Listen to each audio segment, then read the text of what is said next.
Denny Dim had been back at Westmore High for 2 weeks, and his administration had already left its mark.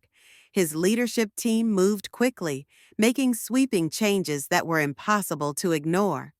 One of the most noticeable changes came from Detective Ronnie, the new head of security.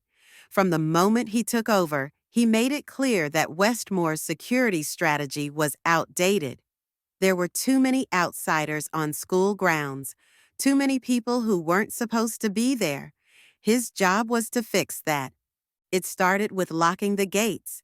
Effective immediately, Westmore's outdoor facilities, 3 basketball courts, 2 handball courts, 2 tennis courts, a football field, and a track, were closed from 6 p.m. to 6 a.m. on weekdays and entirely on weekends. For years, the community had relied on those facilities. Parents, former students, and local coaches used them to train young athletes. The track was a regular spot for people looking to stay in shape. On Saturday mornings, a 16-team basketball tournament had been running for nearly a decade. They had already collected league fees from all the teams, and games were scheduled for the next 2 months. Now, suddenly, all of that was gone. The pushback came fast. Parents and local coaches started showing up at the main office, demanding answers. "You can't just close the gates on us like this," said Marcus Lowe, a community coach who had been training kids on Westmore's basketball courts for 8 years. "Where are these kids supposed to go?" Ronnie barely looked up. "Sir, this is school property. The school board never authorized public use." "The last principal didn't have a problem with it," Marcus shot back. "Well," Ronnie said, tapping his badge, "the last principal isn't in charge anymore." Frustration spread throughout the community, but Ronnie refused to budge. The tournament organizers pleaded with him, explaining that if the games couldn't continue, they'd have to refund all the money they had collected. It wasn't just about basketball, this was people's livelihood. Still, the gates remained locked. 3 days later, 2 major accidents happened on school grounds. The first involved 2 parents colliding during morning drop-off. For years, school safety officers had directed traffic, ensuring students were dropped off smoothly. But Ronnie had changed their duties. Instead of managing the driveway, they were now required to patrol the perimeter of the school, focusing on keeping unauthorized people off the property. Without them, the usual drop-off process turned into a chaotic mess. Parents were pulling in from every direction, and it was only a matter of time before something went wrong. 2 cars collided right in front of the main entrance as students walked past, phones out, recording the wreck. The second accident was worse. Every spring, a group of senior citizens from the neighborhood gathered in front of Westmore to board a charter bus to the casino. It was a tradition, one the school had always accommodated by guiding the buses in and out of the loading area. This year, however, there was no guidance. The school safety team had been ordered to focus on security instead of traffic. The bus pulled into the loading area with no issue, but as it was pulling out, a car came speeding down the road. The bus driver, unaware of the vehicle, continued forward. The car slammed into the side of the bus, spinning it sideways. Several of the elderly passengers were thrown from their seats. By the time the paramedics arrived, at least 3 people were taken to the hospital. One of them was Mrs. Esther Morales. Word of the accident spread fast. By the time the next parent meeting came around, the room was packed. People stood in the aisles, arms crossed, waiting for answers.